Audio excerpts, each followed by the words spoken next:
La mente humana es bastante poderosa, una muestra de ello es la evolución que hemos tenido en este planeta durante los últimos 45.000 años. Pero ¿podrá nuestra mente hacer cosas inimaginables? ¿Podrá nuestra mente llegar a un límite que no conocemos? A un límite tal como mover objetos, levitar o hacer este tipo de cosas, la historia dice que sí. Angélique Coty nació en el año de 1832 en Francia. Siempre fue una niña común y corriente hasta una noche de enero del año 1846. Esa noche pasaría con esta niña algo increíblemente espectacular y extraño. Cuenta la historia que Angélique estaba en La Perrière, Francia, con sus amigas. Estaba en una reunión de amigas tejiendo algunas cosas con seda. En ese entonces y a la edad de 14 años era la actividad primordial de los niños de esa época. En plena reunión de Angélique con sus amigas, en esa noche de 1846, se documenta de que cuando ellas estaban haciendo uso de sus ruecas, estas empezaron a moverse solas. Para los que de pronto no entienden el concepto de rueca, una rueca es un dispositivo que se usa para tejer y que necesariamente tiene que ser manipulado por un humano, no es eléctrico. Cuando ellas se dieron cuenta de que todas las ruecas se estaban moviendo solas, lógicamente se asustaron mucho y decidieron salir del lugar. Todas las niñas, incluida Angélique, decidieron ir a contarle lo que había sucedido a sus padres. Pero pasó algo bastante curioso y es que sus padres no les creyeron absolutamente nada.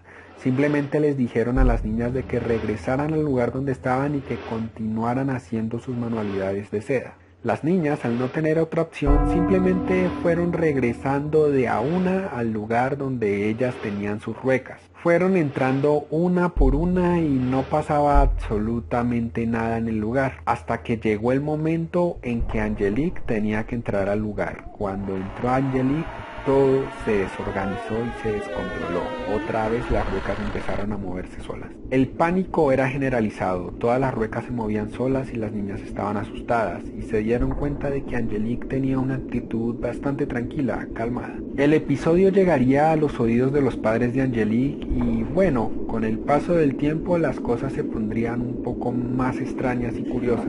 Sus padres se dieron cuenta que después de esa noche de 1846 las cosas se pusieron bastante extrañas, puesto que ante solo la presencia de Angélique, las cosas solían moverse solas, solían levitar e incluso solían salir disparadas a varios metros de distancia, lo cual no era normal, puesto que nada ni nadie manipulaba estos objetos, por lo cual sus padres decidieron tomar cartas en el asunto e investigar un poco más a fondo, puesto que más que asustarlos, los fascinaba lo que podía hacer, por lo cual decidieron ponerse en contacto con varios doctores y algunos físicos para que investigaran a la niña voluntariamente. Uno de esos doctores fue el doctor Bemont Chardon, que como resultado de esa investigación dejó un escrito en el cual decía que lo que vio fue increíble e impactante y lo describió con las siguientes palabras. Durante el paroxismo, la niña apenas puede tocar objetos con su mano izquierda, puesto que estos, al ser tocados, salen disparados a otros lugares. Cuando su ropa entra en contacto con los muebles, ella inexplicablemente los atrae y se voltean. Igualmente siente una extraña sensación de temor a tocar el polo norte de un imán. Aún así, es una niña fuerte, inteligente y con una salud plena. París, 15 de febrero del año 1846. También al término de estas investigaciones se concluyó de que Angélique no atraía las cosas metálicas, por lo cual no podía ser un poder magnético. Angélique también quiso ser sometida voluntariamente a varias investigaciones por varios físicos y en todas se concluyó que muy posiblemente los poderes de Angélique eran reales. Luego de un tiempo se dijo que Angélique perdió sus poderes, pero esto jamás pudo ser constatado. Danielson nació el 20 de marzo del año 1833 en Inglaterra y fue conocido en ese entonces como uno de los mejores médiums de la época. Se le conocía a Holmes porque tenía la increíble capacidad de hacer que objetos levitaran y también que sonaran cosas sin ser manipuladas. Danielson fue tan increíblemente reconocido en su época que incluso el mismo Harry Houdini afirmó de que se trataba de un caso totalmente totalmente real. El primer caso de levitación confirmada de Danielson fue en el año de 1868. Textualmente dicho por varios testigos, se dijo ver al señor Danielson salir levitando por la ventana de un edificio y posteriormente reingresar a ese edificio en un piso mucho más arriba a través de otra ventana. La altura era bastante alta y las ventanas no tenían balcón, por lo cual era físicamente imposible que el señor Danielson tuviera algo sosteniéndolo. Otro caso documentado de levitación del señor Danielson ocurrió en Manchester, en la casa de Ward Cheney, un reconocido inventor de la época. Cuenta la historia que estaban reunidos un grupo de amigos en la casa de Ward Cheney, entre ellos estaba el señor Danielson. Las luces estaban apagadas cuando de repente las radios que estaban alrededor de ellos empezaron a sonar bastante raro, como si estuvieran sintonizando alguna frecuencia. Cuando los señores levantaron la cabeza hacia arriba se dieron cuenta de que el señor Danielson estaba levitando sobre ellos. Se creía y siempre se dijo y se afirmó que fue una levitación controlada por el señor Danielson. Era un poder fantástico y en ese entonces el caso y lo que sucedió se hizo altamente viral. Todo el mundo lo supo. Incluso hay dibujos y obras de arte de lo que se vio ese día en la casa de Ward Cheney. El caso fue tan resonado que llegaría a los oídos de Napoleón III, uno de los reyes de Francia en ese entonces, por lo cual el señor Napoleón III decidió invitar a Holmes a su casa para que le mostrara un poco de sus increíbles poderes.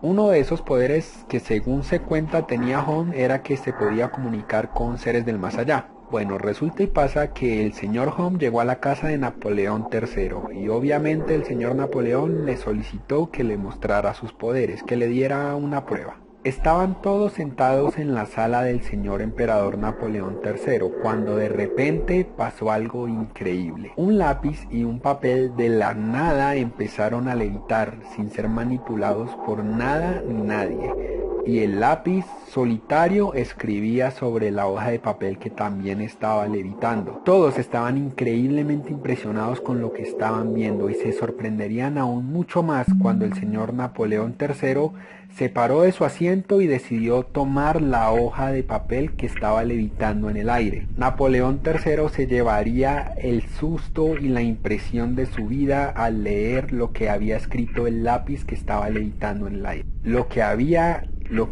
sobre la hoja de papel que estaba levitando era la auténtica firma de Napoleón Bonaparte. A Holmes toda su vida se le fue reconocido por este tipo de cosas increíbles e impresionantes y de hecho hasta el sol de hoy sigue siendo una gran historia. Y para finalizar, un caso del que ya les he hablado en ocasiones anteriores, pero es un caso que vale la pena tener en cuenta en este video, puesto que ha sido reconocido como el único caso científicamente comprobado de una persona que pueda tener este tipo de poderes. Y les hablo del caso de Nina Kulagina. Nina Kulagina nació en el año de 1926 en San Petersburgo, Rusia, y se haría muy famosa de pequeña por lo que les voy a contar. Entre 1939 y 1945 en el mundo pasaba algo bastante triste y era la Segunda Guerra Mundial. En ese entonces Kulagina se hizo famosa entre sus compañeros del Ejército Rojo no porque tuviera buenas habilidades en el combate, sino porque tenía una habilidad bastante particular y era mover cosas. Mover cosas simplemente haciendo uso de su mente, sin tocarlas. Nina en ese entonces no tuvo suerte y tuvo una pequeña herida, por lo cual la tuvieron que remitir a un hospital. Y también en el hospital Nina sería una sensación entre los doctores y también entre sus compañeros pacientes en ese hospital, puesto que según lo que se cuenta, Nina tan solo con haber llegado ya sabía dónde estaban muchas cosas sin siquiera verlas, puesto que les pedía algo a las enfermeras y ella misma les decía la ubicación de ese objeto en particular. En ese momento los doctores supieron de que tenían una paciente bastante especial y genial. Con el paso del tiempo Nina saldría del hospital, conocería a un esposo, se casaría y tendría una vida normal, común y corriente.